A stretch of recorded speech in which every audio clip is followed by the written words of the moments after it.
Bueno, continuamos con la unidad número 2. En la clase pasada habíamos visto los elementos que conformaban la estructura del delito.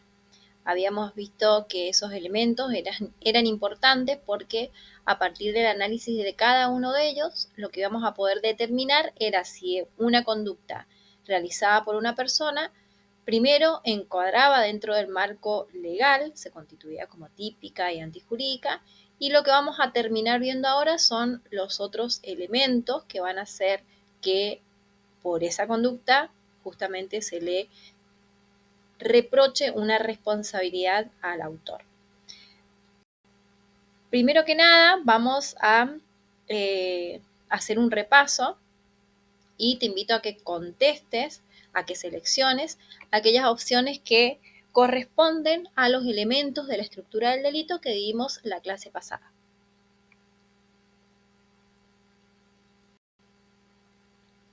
Bien, entonces si respondiste correctamente, tendrías que haber seleccionado que los elementos que corresponden a la estructura del delito son la acción o conducta, la tipicidad, la antijuricidad, la culpabilidad y la punibilidad. Como te expliqué antes, los tres primeros elementos fueron desarrollados en la clase anterior y en esta clase nos vamos a dedicar a desarrollar los elementos correspondientes a la culpabilidad y la punibilidad. Para eso, para entender estos elementos, te voy a invitar a que veamos un video.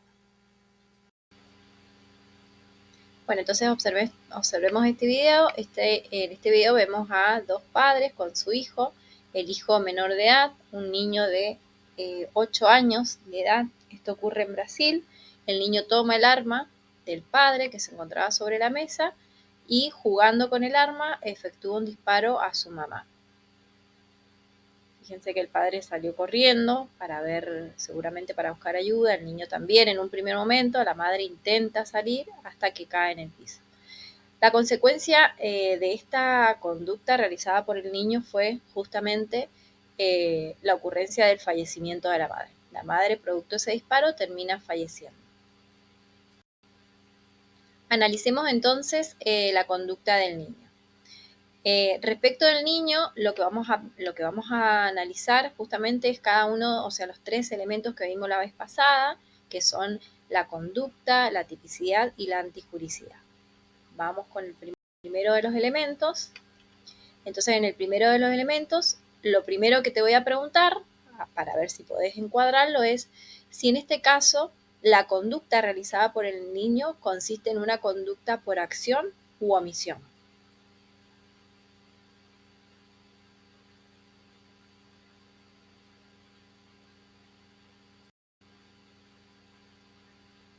¿Es una conducta típica y antijurídica?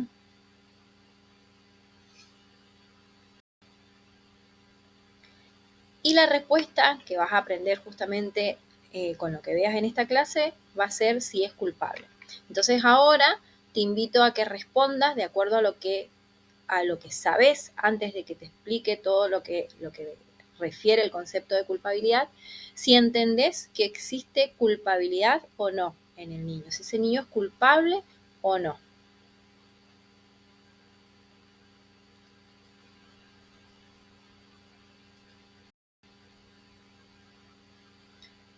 Bien, entonces si respondiste correctamente todas las preguntas, deberías haber seleccionado que respecto de la conducta que realiza el niño es una conducta por acción, ya que toma el arma y ejecuta una acción. La segunda pregunta tiene que ver justamente con si esto era una conducta típica y antijurídica.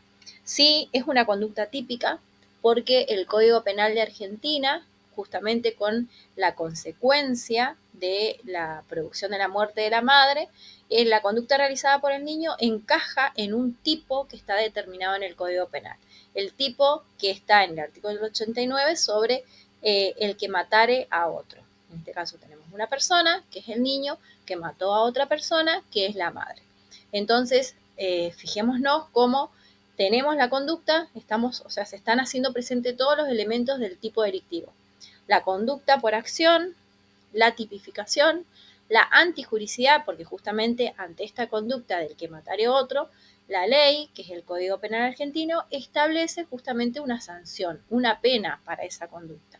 Entonces, estos tres primeros elementos están presentes. ¿Qué pasa respecto de la culpa, de la culpabilidad? ¿Este niño es culpable o no es culpable? Y acá es donde aparece este cuarto componente que vamos a analizar de la estructura del delito, que es la culpabilidad. ¿Y qué es lo que vamos a aprender considerando este ejemplo que acabamos de ver? Que no es lo mismo cometer un acto ilícito que ser culpable por él. Yo puedo, como pasó en el caso del niño, cometer un acto que está tipificado y está sancionado por el Código Penal, pero puedo no ser culpable por ese acto. Y este es el concepto justamente de culpabilidad.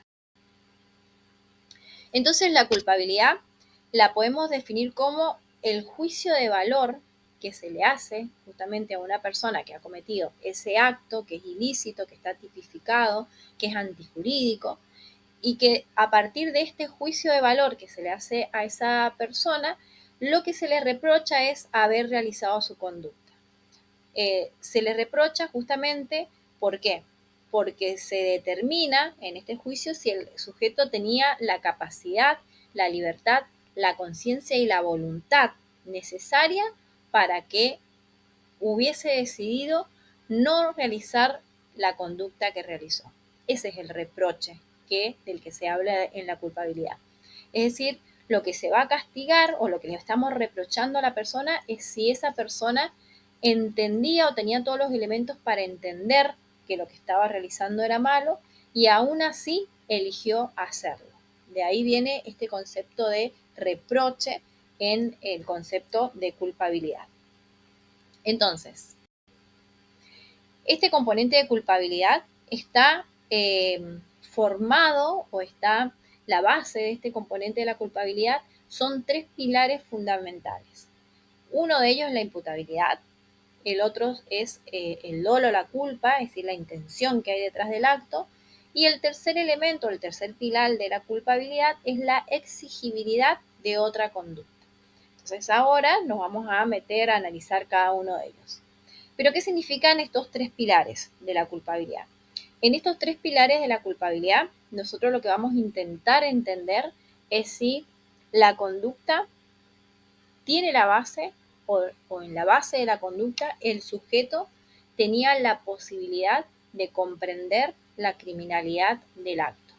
Si él sabía que lo que estaba cometiendo era un acto delictivo y si aún así decidió ejecutarlo, ya sea por dolo o ya sea por culpa.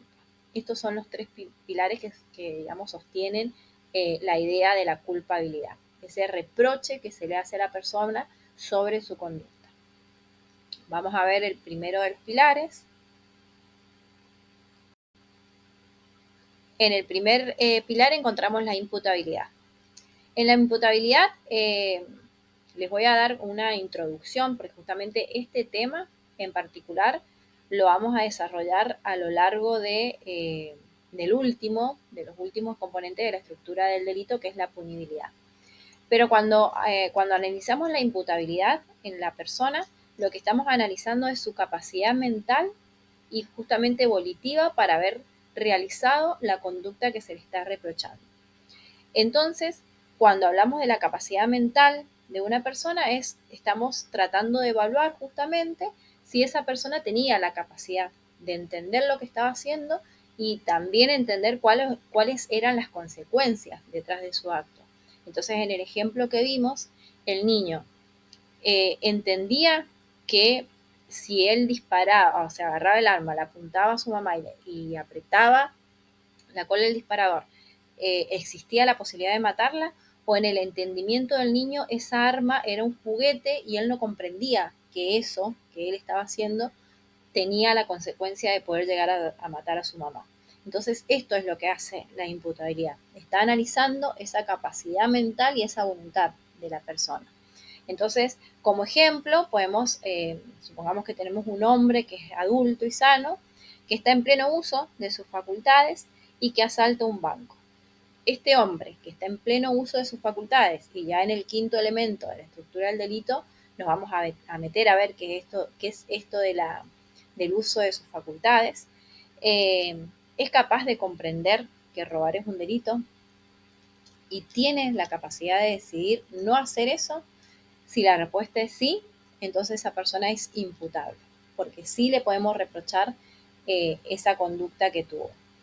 Y por otro lado, tenemos una persona, por ejemplo, con una enfermedad psiquiátrica grave, como por ejemplo un brote psicótico en una esquizofrenia, y esa persona en este brote psicótico con alucinaciones ataca a alguien en la calle y tal vez mata a esa persona. Entonces, lo que vamos a analizar acá es justamente saber si esa persona tenía la capacidad de comprender la criminalidad de su acción. Lo que acá está en duda justamente es esta capacidad mental. ¿Tenía la capacidad mental de comprender lo que estaba haciendo o en el contexto de sus alucinaciones no comprendía? A lo mejor estaba atacando a un monstruo y termina matando a una persona, porque en su alucinación eso es lo que estaba pasando. Entonces, este concepto de imputabilidad es lo primero, es uno de los primeros pilares, uno de los pilares fundamentales para poder determinar la culpabilidad de una persona y reprocharle su conducta. Entonces, ahí tenemos el primer pilar de la culpabilidad. Vamos con el segundo pilar de la culpabilidad, que es el concepto de dolo o culpa. Cuando hablamos del dolo o de la culpa, estamos hablando de la intención. ¿Se acuerdan que vimos los tipos subjetivos que eran el doloso y el culposo? Bueno, la intención con que yo realizo mi conducta puede ser con dolo o con culpa.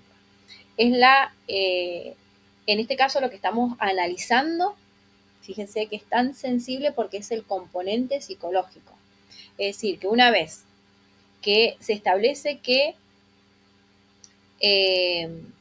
un individuo es imputable, es decir, yo establezco que la persona sí tenía la facultad para entender lo que estaba haciendo y eligió hacerlo. Entonces, ya está, es imputable, o sea, ya tengo este primer pilar, el primer pilar de la culpabilidad, acuérdense que era la imputabilidad, ya lo tengo afirmativo, ya sé que sí es imputable, porque esa persona sí era capaz de comprender la criminalidad del acto. Entonces, ahora, ¿qué es lo segundo que me tengo que preguntar? Este segundo pilar es, ¿cuál fue su intención detrás de esa conducta? ¿Había dolo o había culpa? Entonces, fíjense, vamos al caso del niño.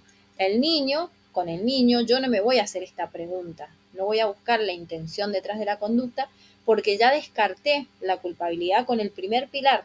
El primer pilar, que es el anterior, que dijimos que este primer pilar era si esa persona era imputable o no, si tenía la capacidad mental para comprender su acto, ya lo descarté. Entonces, habiendo descartado ese primer pilar que tiene que ver con la imputabilidad, ya no necesito ir a cuestionar el dolo o la culpa. Si yo avanzo, como en el caso del ejemplo que les puse de la persona que roba el banco, entonces ahí sí, yo voy a seguir y voy a analizar, bueno, ya tengo que sí al primer pilar es imputable, ahora analizo su intención. ¿Lo hizo con dolo? Esto ya lo vimos. ¿O lo hizo con culpa? El dolo, acuérdense, era cuando una persona cometía el delito de forma consciente y justamente con la voluntad y lo hacía con el propósito de hacerlo. O sea, yo voy a matar a una persona, agarro un cuchillo, voy a su casa, la mato, tengo toda la intención de hacerlo. Y la culpa, en cambio, tenía que ver con estos conceptos de por negligencia, por impericia o incumplimiento de los deberes a cargo de una persona, por no hacer lo que yo estaba obligado a hacer, resulta justamente como resultado un delito, debido a mi omisión. Cuando yo omití hacer algo, entonces lo hago con culpa. O cuando yo hago algo sin querer hacerlo.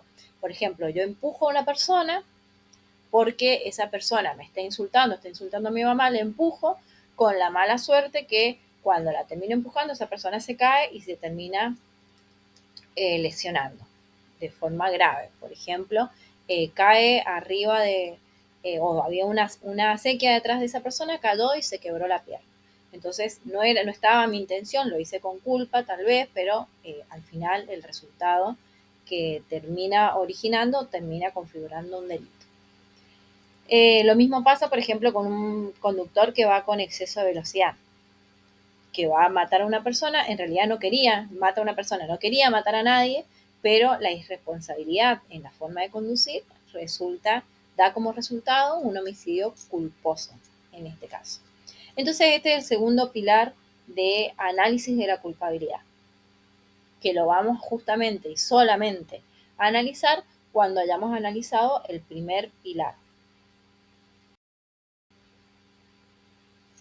Bueno, y el tercer pilar de la culpabilidad es la exigibilidad de otra conducta. Entonces, este pilar es el más sutil, justamente es el más difícil eh, o el más que tiene mucho, digamos, más que de componente psicológico. ¿Por qué? Porque lo que pasa en este pilar es que lo que se pregunta es si dadas las circunstancias o las cosas como se dieron, el resto de la gente, el resto de la sociedad donde está inserta esa persona, puede exigirle al individuo al actor, digamos, de esa conducta, que hubiese actuado de otra diferente. O sea, si vos si te pueden exigir que vos no te hubieras manejado de esa manera, sino de otra diferente. Entonces, por ejemplo, vos decís, yo me enojé, la verdad que estábamos discutiendo, me enojé, entonces agarré un sartén y le pegué en la cara y termino matando a la persona por una lesión contusa en el cráneo. Eh, entonces, ¿te puede exigir la sociedad que esa no era la manera de actuar? O sea, que enojarte y pegarle con un sartén a una persona no es la forma de responder en una discusión, y sí, ahí está la exigibilidad de otra conducta. Entonces la sociedad te va a decir, no, vos antes esa conducta no era la forma de responder. Así, de la forma en que respondiste, no era la forma adecuada de responder. Entonces acá aparece este componente sutil. Sin embargo, sí podemos tener en cuenta que existen situaciones donde la persona pierde esa libertad para elegir la conducta. Y esto también se tiene en cuenta para analizar la culpabilidad. ¿Y cuáles son esas situaciones que se contemplan donde no tengo yo la posibilidad de elegir otra conducta? Son tres: la coacción, el error de prohibición y el estado de necesidad. La coacción es cuando yo realizo una conducta porque, por ejemplo, me están amenazando o porque está en peligro la vida de otra persona. Es el caso, yo les puedo tocar el ejemplo de un padre que tiene a su hija, o sea, que alguien tiene secuestrada a su hija y lo obliga, por ejemplo, a robar medicinas, podría ser a robar dinero, y se lo amenaza que si no hace lo que le están pidiendo que haga, entonces van a matar a su hija. Entonces eso sería una coacción, una conducta que ha sido coaccionada, o sea que te obligaron a realizarla, que no tuviste la libertad de elegir no hacerla porque a tu análisis y a tu parecer las consecuencias de no hacerla iban a ser peores que la consecuencia de, por ejemplo, robar. Después viene el otro, que es el error de prohibición. El error de prohibición es más difícil de aplicar y algunos países son más estrictos que otros en considerarlo. El error de prohibición básicamente se basa en el hecho de que una persona, por ejemplo, que vivió en el campo toda su vida, que no tiene educación, que es analfabeta, que no tuvo acceso a, o sea, a los medios de comunicación, llega a una gran ciudad y comete o sea, lleva a cabo una conducta que, por ejemplo, estaba tipificada como un delito. Entonces, lo que pasa en este error de prohibición es que su culpabilidad podría ser atenuada, o sea, se le podría atenuar la pena o incluso eliminarla. ¿Y cuándo va a ocurrir eso? Cuando se considere que el error que tuvo esa persona era insuperable, es decir, que realmente esa persona no tenía forma de saber que eso era un delito. No tenía, por ejemplo, algo que es súper común de error de prohibición es el tema de la chapa patente de los autos. Por ejemplo, vos tenés no sé, a tu abuelo o tu abuelo, un señor, ni siquiera voy a decir que viene en la finca, porque esto pasa un montón acá en la capital de Mendoza, de personas que se les pierde, por ejemplo, en el manejo común, se les pierde la patente del auto y resulta que quieren hacer el trámite de la patente con todo el quilombo que hay de patentes y lo que sea, encuentran un lugar que le dicen, mira, te hacemos una patente que es provisoria hasta que vos saques tu patente. Entonces van a ese lugar, te hacen una patente, es una patente falsa, y vos la pones y decís, bueno, voy a tener esta patente hasta que yo pueda hacer el trámite de volver a colocar mi patente, o hasta que pueda hacer el trámite, o que tenga el dinero para hacer todo el quilombo que hay que hacer para conseguir el duplicado de tu patente que perdiste. Entonces la persona le pone la patente y con toda su inocencia va manejando por la vida y resulta que estás cometiendo justamente un delito porque lo que estás haciendo es tener un documento falso en tu auto. Tenés la falsificación de documentos, delito, falsificación de documentos. Entonces, este caso es un error de prohibición porque se podría dar el error de prohibición. Bastante veces ha ocurrido esto y bastante veces se ha tomado como este error de prohibición porque realmente no toda la gente está consciente justamente de que no era una opción ir a un lugar donde te hicieran una patente provisoria. Y realmente las personas han ido con la inocencia de no saber que en realidad estaban incurriendo en una falsificación de documentos. Entonces ese sería el error de prohibición.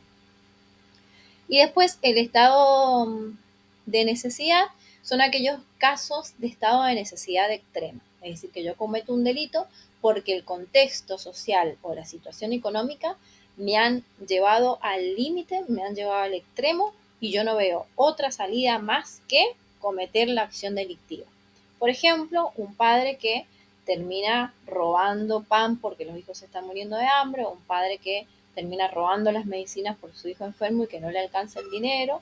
Entonces, este error de necesidad también está previsto justamente en esta posibilidad de que no se te exija otra conducta. Entonces, acá fíjense cómo en este último error, que es el error de necesidad, lo que hace la sociedad es ponerse en el lugar del padre, este que les estoy contando, y decir, sí, la verdad que tal vez todos en su situación hubiéramos hecho lo mismo. O sea, si a mí se me está muriendo mi hijo de hambre y yo la única forma que tengo, porque he buscado trabajo, he hecho todo lo que tengo que hacer y no tengo más posibilidades que decir, bueno, voy a ir al supermercado y me llevo un sachet de leche, entonces en ese contexto la sociedad va a decir, sí, a lo mejor era la única conducta, no tenía más salida que esa. Entonces, esto es la exigibilidad de otra conducta por parte de la sociedad. Es decir, cuando la mirada digamos, del contexto sociocultural en el que la persona llevó a cabo la conducta delictiva, le dan el ok o no, así ellos hubieran hecho lo mismo en su lugar. Bueno, sigamos con lo que sigue. Y lo que sigue, entonces conociendo estos tres componentes, bueno, antes que veamos esto, lo que sigue, les voy a pedir que hagamos un repaso. Entonces, acá se va a detener el video y les voy a pedir que me digan y que seleccionen entonces cuáles son esos tres pilares fundamentales que tenemos que evaluar justamente para determinar este cuarto elemento de la estructura del delito, que es la culpabilidad.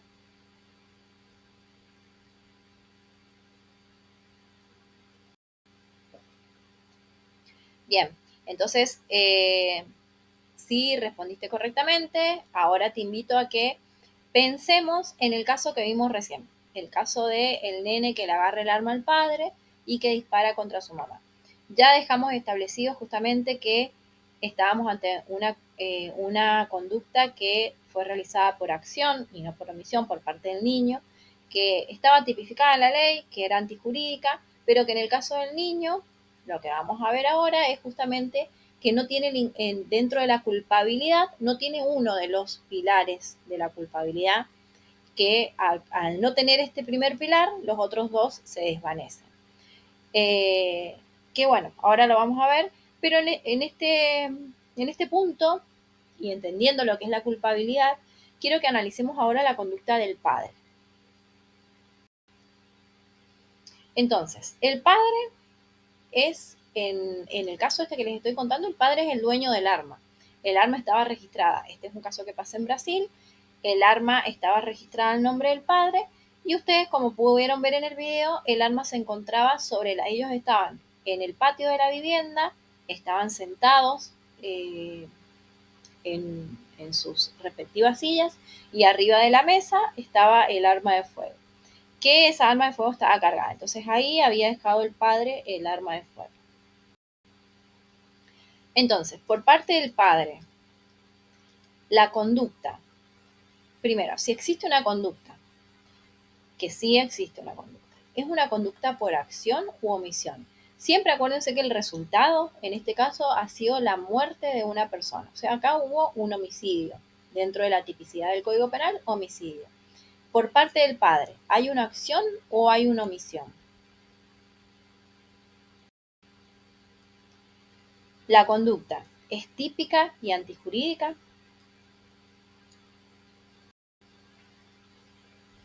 ¿Y el padre es culpable?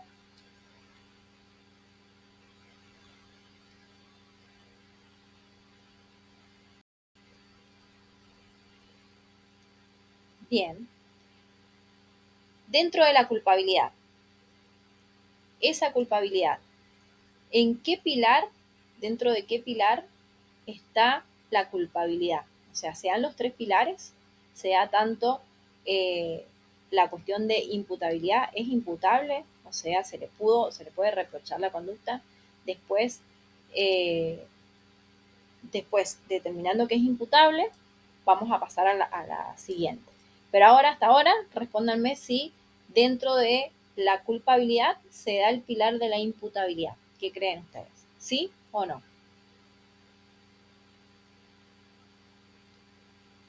Bien. Y finalmente, ahora sí, vamos con el segundo pilar de la culpabilidad que tiene que ver con la intención.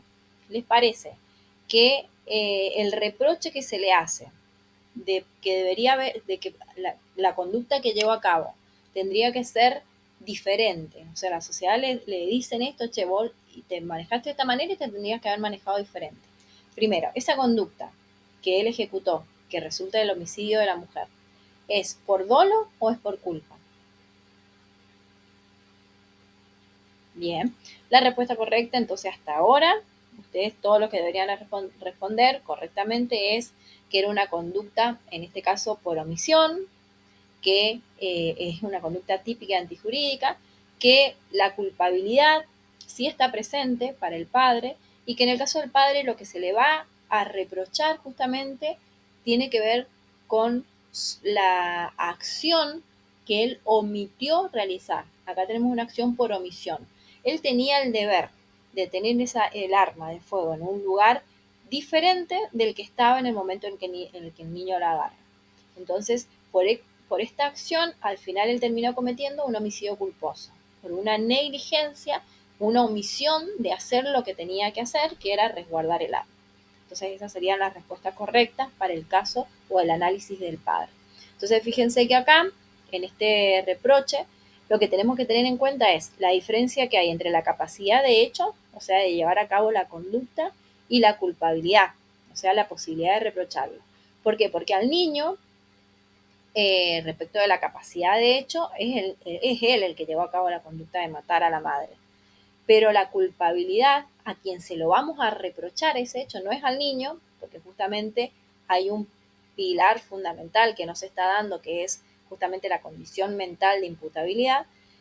A quien se lo vamos a reprochar no es a él, sino que es a su padre, porque el padre, por una omisión y con una intención basada en la culpa, es decir, en una omisión de sus deberes, de lo que tenía que hacer, resultó justamente la muerte de su esposa, en manos del hijo. Bueno, entonces acá, bueno, si era dolo culpa, acá ya me lo respondieron, entonces acuérdense que en este caso era por culpa. Bien, entonces hemos visto hasta ahora el cuarto de los componentes del delito, que es la culpabilidad. Y finalmente vamos a pasar al último elemento, que es el más interesante a nivel criminológico, que es la punibilidad. La punibilidad, para entender la punibilidad, para saber dónde estamos parados en este aspecto de la punibilidad, tenemos que remitirnos al artículo 34 del Código Penal de la República Argentina, que es el artículo que estipula cuáles son aquellas acciones que no son punibles. ¿Y qué es lo que significa que no sean punibles? Es decir, que no van a tener una pena, que no van a ser penadas, que aunque la hayas cometido, aunque vos hayas cometido una conducta típica antijurídica que no vas a tener, o sea, que no te van a reprochar o que no vas a ser penado por haberla cometido. ¿Y cuáles son? Según el artículo 34, lo vamos a leer, y el artículo 34 dice que no son punibles, en su inciso primero, el que no haya podido en el momento del hecho, ya sea por insuficiencia de sus facultades, por alteraciones morbosas de las mismas, o por su estado de inconsciencia, error o ignorancia de hecha no imputables, comprender la criminalidad del acto o dirigir sus acciones. Entonces, resumiendo, no son punibles el que no haya podido, por 4 cosas que enumera este artículo, que ahí las vamos a disgregar. Hay 4 cosas que enumeran este artículo que hacen que una persona no sea punible, porque se entiende que bajo esas 4 condiciones la persona no fue capaz de comprender la criminalidad del acto o de dirigir sus acciones. O sea, bajo estos cuatro fundamentos, la persona entonces no podía comprender la criminalidad del acto y no podía dirigir sus acciones. ¿Y cuáles son esas 4 circunstancias que enumera este artículo 34? La insuficiencia de las facultades mentales, alteraciones morbosas de las facultades mentales, que ya vamos a ver que no es lo mismo, estas 2 primeras, el estado de inconsciencia y el error o ignorancia de hecho. Entonces, estas 4 circunstancias van a determinar que una persona, a pesar de haber cometido un hecho típico y antijurídico, no sea punible, no se la pueda culpar y por lo tanto no se la pueda imputar, no se le pueda penar por el hecho cometido. Entonces vamos a ir con la primera de ellas, que es la insuficiencia de las facultades mentales. Bueno, esta expresión se utiliza justamente para hacer referencia a lo que tiene que ver con la madurez o con la falta de madurez en el desarrollo mental. O sea, la persona que comete un hecho lo que tenemos que analizar de esa persona, que fíjense que este era el primer componente que nos hablaba de la culpa, es si esa persona tenía la capacidad mental para entender lo que estaba haciendo. Entonces, cuando hablamos de insuficiencia de madurez, acá nos vamos a encontrar con 2 posibilidades en las que una persona, vamos a considerar que una persona no tiene madurez mental para comprender la criminalidad del acto y dirigir sus acciones. Y esas dos circunstancias, una de ellas tiene que ver con un hecho natural, de la naturaleza, que hemos establecido en la República Argentina. La sociedad de la República Argentina ha establecido el límite en 16 años, y esto tiene que ver con la minoría de edad. Entonces, en Argentina se entiende que los menores de 16 años no tienen la suficiente madurez mental para comprender la criminalidad del acto o dirigir sus acciones. Y por el otro lado, esto sería el hecho natural, la minoría de edad, y por el otro lado está lo que tiene que ver con una inhibición en el desarrollo de esa inteligencia. Es decir, personas que, aunque hayan pasado esa edad de los 16 años, no han tenido suficiente madurez mental, hay una discapacidad mental que hace que tampoco puedan comprender la criminalidad del acto y dirigir sus acciones. Entonces, estos son los 2 casos de inmadurez en el desarrollo mental: edad de la persona y la discapacidad intelectual. Entonces, cuando hablamos de insuficiencia de sus facultades mentales, estamos hablando de una inmadurez en el desarrollo mental. Eso es insuficiente. Su madurez mental es insuficiente para comprender la criminalidad del acto. Este es el primero de los componentes. Entonces, edad de la persona, nosotros para regirnos por lo que tiene que ver con la edad de la persona, tenemos que hablar de la ley, justamente de la ley que establece cuál va a ser el régimen penal de minoría en Argentina, que es la ley 22.278. Esta ley es la que establece la edad a partir de la cual un menor va a ser considerado punible. Es decir, que a ese menor se le puede imponer una pena por el delito que cometió. Bueno, ¿y qué dice esta ley? Esta ley dice que la edad de no punibilidad es a los menores de 16 años. Entonces la ley establece justamente de manera categórica que no van a ser punibles los menores que no hayan cumplido 16 años de edad. Entonces, cuando vos cumpliste los 16 años de edad, la ley cambia para vos. Antes de los 16 años no va a ser punible. ¿Esto qué significa? Que si a ese menor, si un menor comete un delito, pongamos el caso del nene que le dispara a la mamá, a esa persona no se le puede imponer una pena privativa de la libertad como es la cárcel. Entonces, acá, en este punto, aparecen otros componentes, es decir, que más allá de que sean menores y que no se les pueda imponer la pena, en realidad la pena a la que no se los va a someter justamente es la privación de la libertad. O sea, no los pueden llevar a la cárcel a esas personas justamente por su edad. Pero que lo que sí va a pasar, que va a existir o que lo que va a moverse en este aspecto va a ser un sistema que se llama tratamiento tutelar. ¿Por qué? Porque aunque los menores no sean punibles, no significa que no van a tener las consecuencias de la acción que realizaron, sino que lo que se puede llegar a ordenar sobre esas personas es un tratamiento tutelar. Un tratamiento tutelar va a incluir diferentes medidas, como puede ser la internación de los menores en institutos especializados. Por ejemplo, en Mendoza hay algo que se conoce que es el COSE, que es un lugar donde suelen ir los menores en los rangos de 16 a 18 años. Y también puede ser un tratamiento tutelar que tiene que ver con custodia por parte de los padres o tutores, o que tengan que participar en diferentes programas de educación o asistencias. Lo que se busca con este tratamiento, que no es un castigo, no es una pena, como pasa con los mayores de edad, es justamente proteger al menor y lograr la reeducación para evitar justamente la repetición de esa conducta delictiva. Esto pasa entonces para las personas que no han cumplido 16 años. Cuando cumplen 16 años y hasta los 18 años, lo que sí va a pasar es que sí son considerados punibles. Fíjense que hasta los 16 años no son punibles, pero antes sí van a ser considerados punibles, pero van a tener un régimen especial.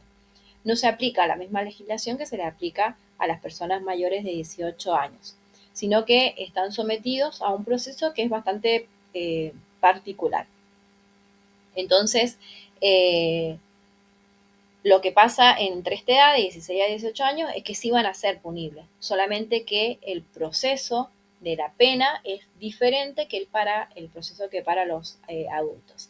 Y es en esta edad, de los 16 a los 18 años, donde, por ejemplo, pueden ser alojados en establecimientos especiales o en institutos especializados, justamente para que esta medida de tutelar o esta medida de corrección se realice dentro de estos aparatos, de estos institutos justamente, y bueno, y que se pueda tratar de reeducar la conducta de ese menor.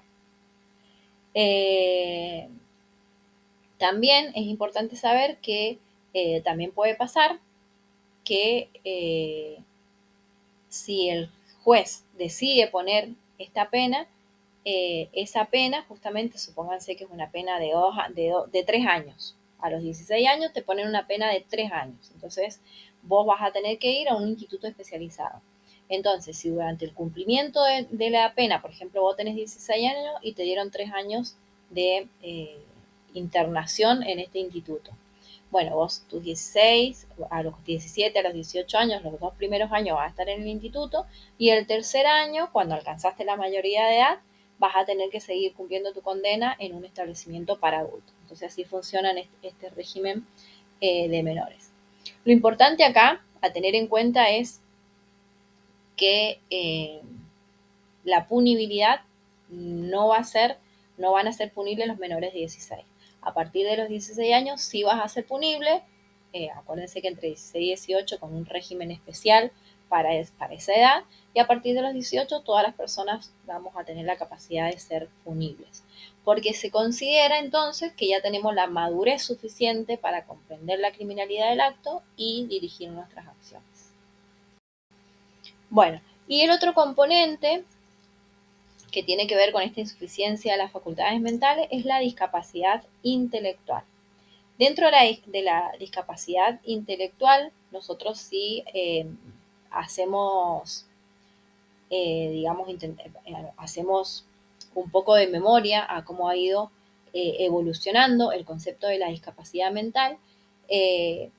Actualmente, este tipo de discapacidad está dentro de lo que se conoce como trastorno del neurodesarrollo. ¿Y por qué es importante conocerlo así? Porque ustedes seguramente van a escuchar que antes de la forma en que se conoce actualmente esta insuficiencia de las facultades mentales, existían algunas formas de llamarlo que estaban establecidas en el DSM-4, que es el Manual de Salud Mental, que estaban de la oligofrenia, o sea, se dividían, se clasificaban en el oligofrénico, el idiota, el imbécil, subnormal, eh, que eran justamente formas de clasificación realizadas más o menos entre el año 1972, 1980, por ahí.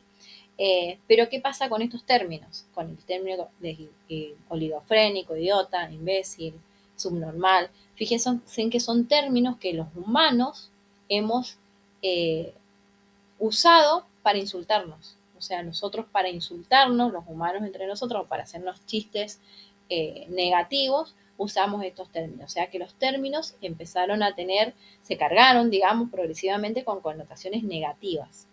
Entonces, la necesidad de cambiar el nombre de esta insuficiencia de las facultades mentales estaba dada más que nada por sustituir esos términos que se venían dando, ¿no es cierto?, por otras etiquetas que fueran más positivas. Entonces, actualmente, fíjense que nosotros conocemos a estos términos. Acuérdense entonces que ahora lo que está pasando, o sea, lo que pasa actualmente con los términos que fueron sustituidos justamente, fue que en la última clasificación que fue publicada en el DSM-5, la APA, en el año 2013, lo que hizo es hacer una serie de cambios y el llamado retraso mental del DSM-4 se pasó a denominar en el DSM-5 discapacidad intelectual. Entonces, estamos ahora dentro de un trastorno del desarrollo intelectual. Por eso se conoce como una discapacidad intelectual. Entonces, cuando analicemos este artículo, cuando dice insuficiencia en sus facultades mentales, en el manual de trastornos del DSM-5 estamos hablando de las discapacidades intelectuales. Y las discapacidades intelectuales están actualmente también dentro de los trastornos del neurodesarrollo. Esta capacidad intelectual, fíjense en este cuadrito que les estoy mostrando acá, vamos a ver la discapacidad intelectual, la más leve, el retraso mental leve, es el que es inferior, digamos, al promedio, o sea, con un coeficiente intelectual, un CI aproximadamente de 70 o inferior. Ese vendría a ser el criterio A. Analizando específicamente, que es lo que encontraríamos justamente con una persona que tiene este retraso mental, esta discapacidad intelectual leve, encontraríamos una persona con limitaciones en determinadas áreas como la comunicación, el cuidado de sí mismo, el desempeño en la vida doméstica, el desarrollo de habilidades sociales, de las habilidades interpersonales, la utilización de recursos comunitarios, las habilidades académicas, también obviamente ahí también se logra ver esto, todo lo que tiene que ver con la salud, con la seguridad. Y de acuerdo a los criterios también, el inicio de o sea, donde nosotros empecemos a observar justamente estas señales, va a ser anterior a los 18 años de edad. Bueno, entonces acá en este cuadrito ustedes pueden ver justamente los diferentes niveles de las discapacidades intelectuales que se miden obviamente a partir del coeficiente intelectual. Entonces, por ejemplo, nosotros podemos comparar los coeficientes intelectuales de las personas que tienen discapacidad intelectual con los coeficientes o el desarrollo intelectual de los niños. Entonces, por eso fíjense que esta primer parte del artículo 34, que hace referencia a la a las insuficiencias de las facultades mentales, justamente a lo que está haciendo referencia es a esta inmadurez mental. O sea, no tengo el desarrollo mental suficiente para entender, para comprender la criminalidad del acto. Y así, de esa manera, dirigir mis acciones. Bien, y después vamos a ver ahora el segundo de los componentes, que son las alteraciones morbosas de esas facultades mentales. Entonces acá es importante entender bien la diferencia. Fíjense que estos dos primeros componentes estamos hablando de enfermedad, cuando hablamos de insuficiencia de las facultades mentales, estamos hablando de esta falta de madurez. O sea, la persona o es un niño que todavía no ha madurado bien, o es una persona que tiene una discapacidad intelectual que va a hacer que justamente no haya alcanzado la madurez de una persona de 18 años con coeficiente intelectual superior a 70. Entonces estamos hablando de esta inmadurez mental. Cuando estamos hablando de alteraciones morbosas, el morbo quiere decir la enfermedad. Entonces acá en alteraciones morbosas se refiere a desviaciones patológicas, a desviaciones que tienen que ver con una enfermedad mental. Son desviaciones que alteran tanto la esfera física de la persona y que van a hacer que justamente esa alteración patológica influya en el núcleo de su personalidad. Entonces, cuando hablamos de alteración morbosa, estamos hablando de enfermedades mentales. Acuérdense que la discapacidad no es una enfermedad mental, sino que es una falla en la maduración justamente de las capacidades intelectuales, del sistema intelectual. En este caso estamos hablando de una enfermedad mental. Puede ser una persona que tenga una normal capacidad intelectual, pero por alguna enfermedad sufre una alteración una alteración morbosa de esas facultades mentales. Este es el concepto justamente de alteraciones morbosas. Entonces, bueno, les expliqué todo con la diapositiva anterior, pero eso es lo que quiere decir justamente las alteraciones morbosas. Hay una enfermedad, la persona puede tener una buena, por ejemplo, cualquiera de nosotros en este momento de nuestra vida tenemos un normal desarrollo de nuestra capacidad intelectual, pero por una alteración morbosa, por alguna enfermedad, podemos sufrir justamente una alteración que nos lleve a desarrollar un aspecto de la personalidad que no nos permita comprender la criminalidad del acto o dirigir nuestras acciones. Entonces ahora vamos a entrar a ver cuáles serían esos casos donde se altera nuestro aparato psíquico y no nos permite comprender la criminalidad del acto y tampoco dirigir nuestras acciones. Bueno, acá es el mundo de las enfermedades mentales, es muchísimo, no vamos a entrar porque obviamente existe una carrera donde se estudia todo esto, pero lo que es importante conocer para nosotros es algunos trastornos típicos que pueden aparecer en las enfermedades mentales y también algunas enfermedades mentales más comunes para el análisis criminológico, es decir, que cuando se pone en juego el aspecto de la imputabilidad, para saber si te vamos a imputar, si comprendías o no la criminalidad del acto, estas son las enfermedades que vienen a jugar, que ahí la vamos a ver. Pero para entender cómo funcionan esas enfermedades, primero tenemos que entender algunos de los trastornos típicos. Dentro de estos trastornos encontramos los trastornos delirantes, que son las paranoias, las alucinaciones y la catatonía. Trastornos delirantes, alucinaciones y catatonía. Bueno, dentro de los trastornos delirantes o dentro de lo que se conoce como paranoias, tenemos varios de ellos. ¿Y por qué nos interesan conocer los trastornos delirantes? Porque luego las enfermedades que vamos a ver, en esas enfermedades se pueden presentar algunos de estos trastornos delirantes. Tenemos varios tipos. Por ejemplo, tenemos el tipo de trastorno erotomaníaco. ¿Qué es lo que es este trastorno? En este caso, Para la persona, o sea, la persona que sufre de este trastorno delirante o esta paranoia, su idea central, o sea, la creencia central que tiene, o el delirio, es que otra persona está enamorada de ella. Y, por ejemplo, o sea, y eso no tiene nada, no tiene ningún sentido en la realidad. Entonces, por ejemplo, yo me hago la idea, no sé, de que mi compañero de trabajo está enamorado de mí. Pero no es solamente una creencia en estos trastornos delirantes, no son creencias eh, que tienen que ver con mentiras o con inventos, sino que realmente la persona tiene la creencia de que las cosas son así. Y cualquier signo, cualquier cosa que me pueda ayudar a reforzar esa idea, la voy a tomar y la voy a hacer encajar en mi idea delirante. Por ejemplo, de repente el compañero el que yo creo que está enamorado de mí, hace cualquier acción, por ejemplo, viene para el día del amigo y nos regala un bonobón a todos y me regala un bonobón a mí y yo voy a sacar, digamos, de mi visión el bonobón que le regaló a todos y solo me voy a enfocar en el bonobón que me regaló a mí porque eso refuerza mi idea delirante. Entonces, cada cosa que hace esa persona va a reforzar mi idea delirante. Entonces, tengo este delirio de que cualquier cosa que hace, aunque no tenga ese significado, yo le doy el significado de acuerdo a este delirio. Después tenemos el de grandeza, que son estas personas justamente que tienen la certeza y la convicción de tener cierto talento o cierto conocimiento. Son estas personas que hablan justamente, por ejemplo, no sé, les gusta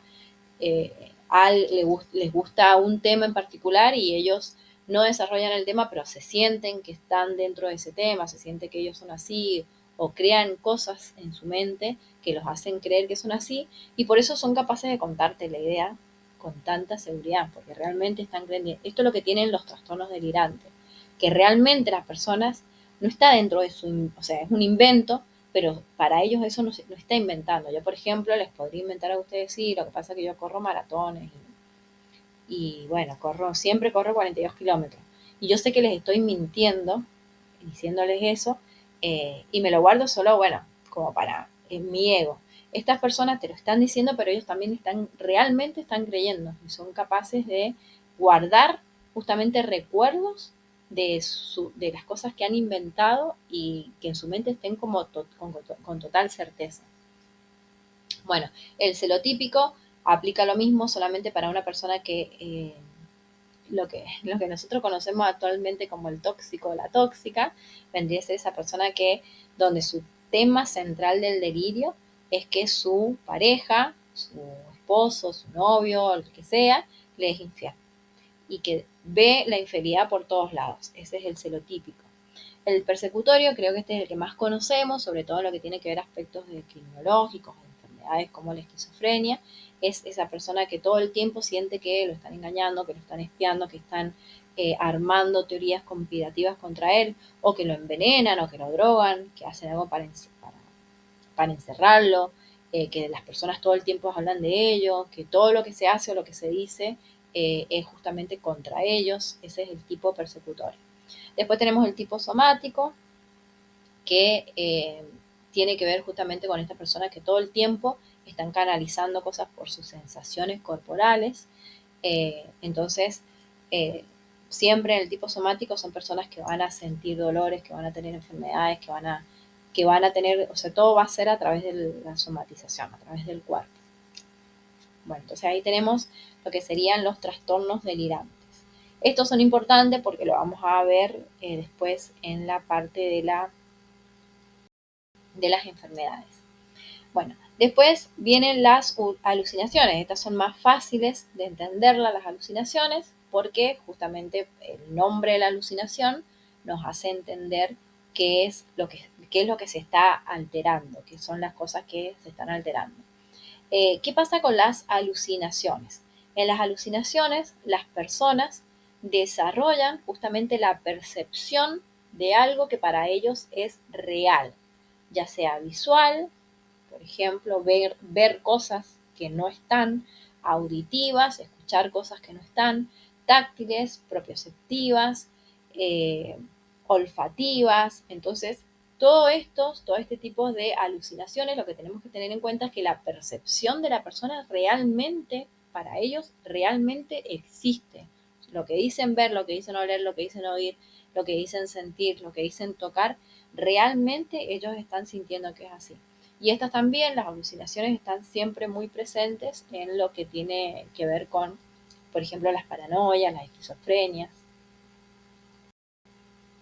Bien. Y después, lo último trastorno que vamos a ver son lo que se conoce como catatonía. La catatonía, yo les he puesto acá una serie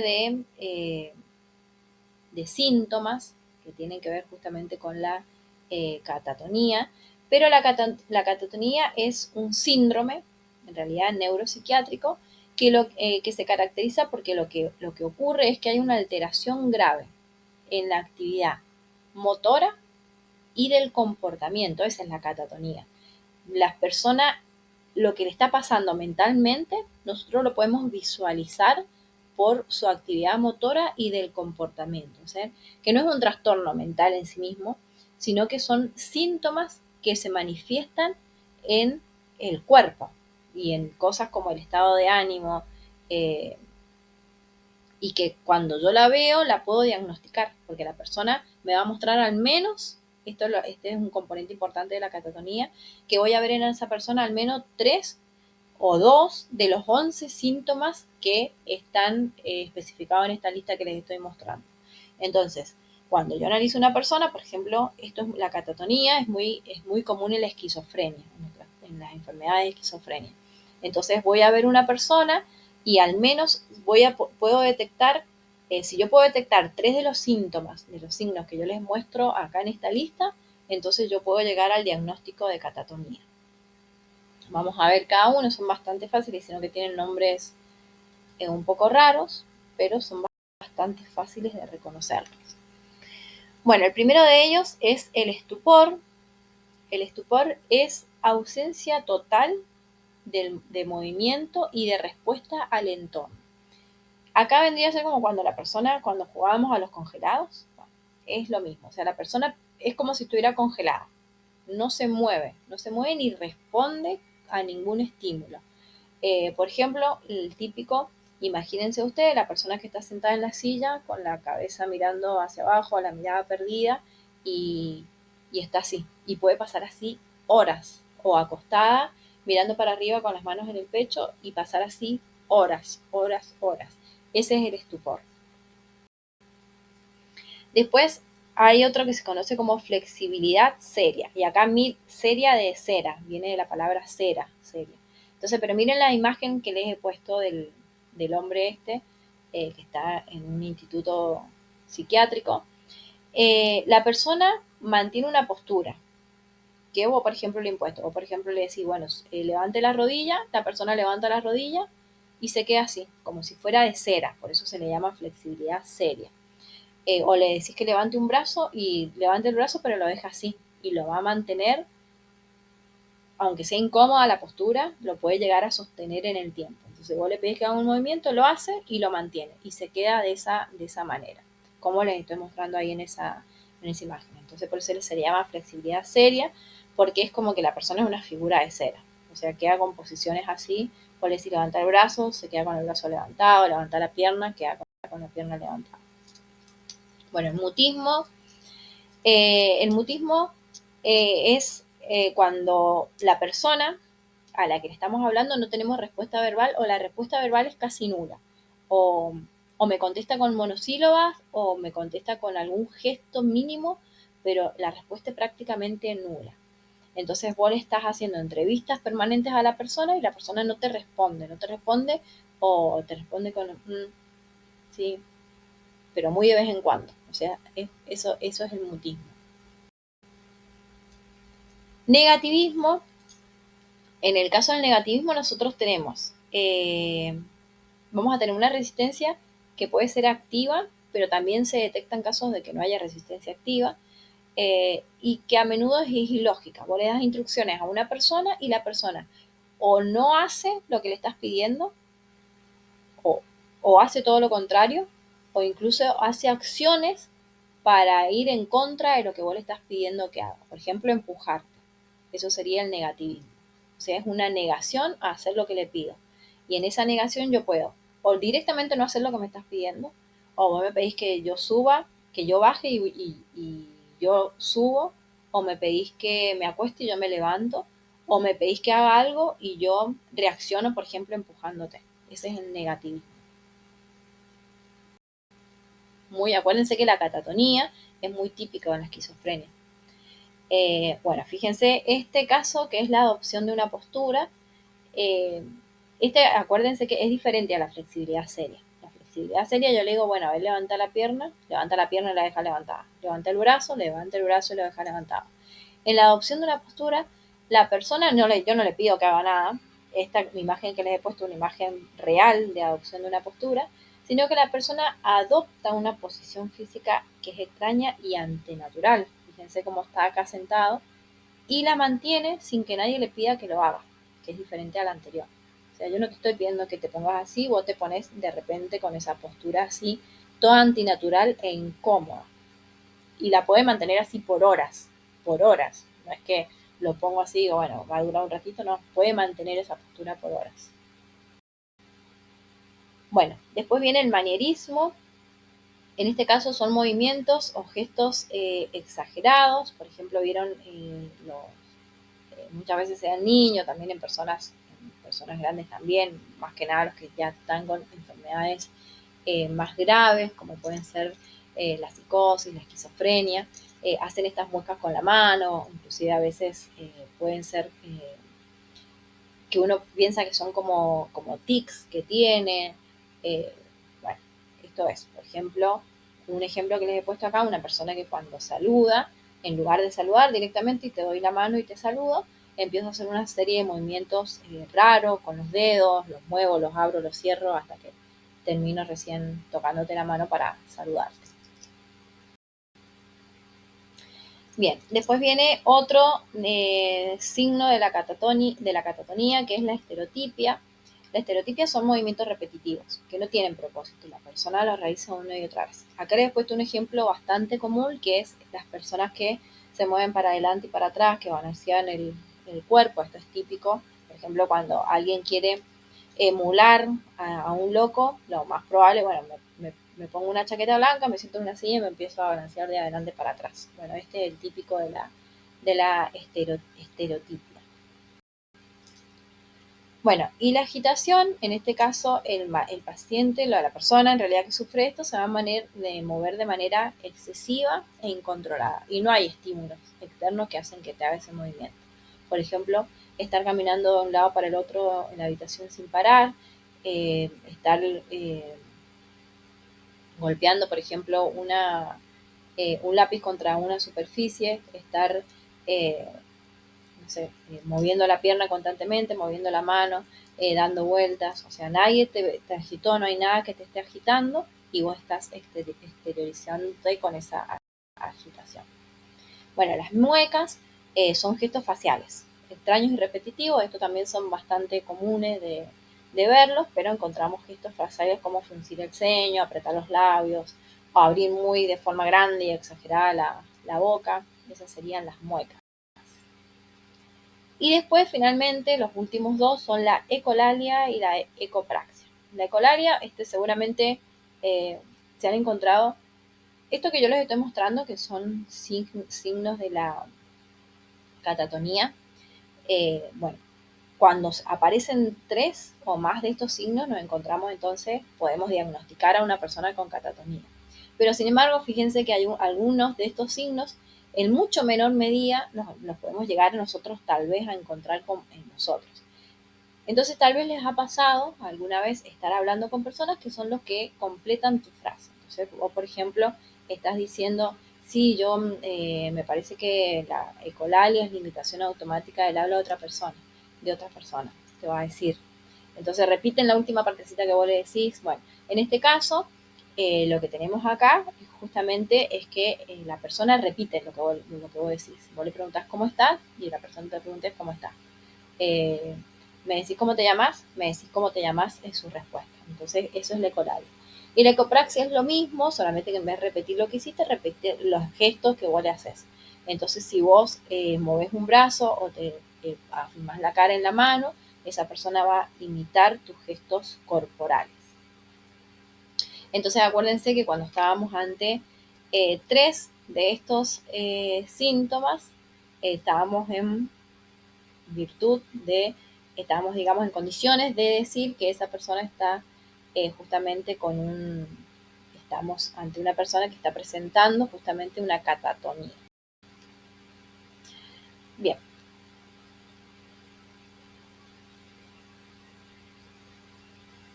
Veamos este video entonces. Recita.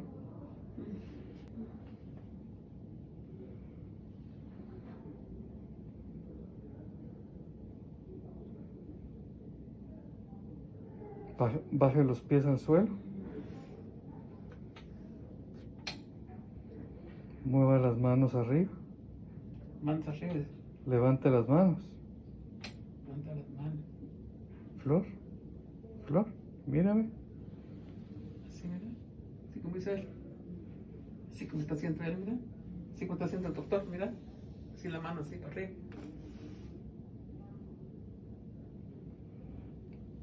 Baje los pies. Baje los pies. Baje los pies, Flor. Camine para... Levántese de la silla. Flor. Levántese de la silla. Bueno, ¿qué signos catatónicos vieron? Bueno, los signos catatónicos que aparecieron en ese video son el mutismo, el negativismo y la adopción de una postura.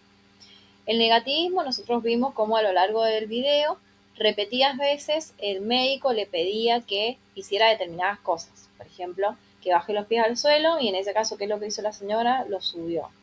Que mueva las manos arriba, no lo hacía, le pide que levante las manos, que se levante la silla y así no lo hacía. Entonces, en un caso hizo lo contrario de lo que le pidió y después también lo que le pedía directamente no lo hacía. Entonces, estamos acá ante una mujer que mostraba justamente clara resistencia o falta de respuesta a las indicaciones. Entonces, esto sería, en esto podemos ver reflejado el negativismo. Otra de las cosas es el mutismo. También vimos en el video que la mujer no responde a ninguna de las preguntas que le hace el médico. El médico pregunta un montón de veces cosas o intenta entablar una conversación y la mujer no da ninguna respuesta verbal clara. Entonces prácticamente vemos ausencia o escasa porque por ahí hace como un sonido como que quiere responder pero no responde, pero entonces acá fíjense que encontramos otro aspecto que es el mutismo. Y finalmente la adopción de una postura. En este caso, fíjense que lo que pasa o que lo que podemos tomar acá es el tema de la mano, esa forma particular que toma la mano.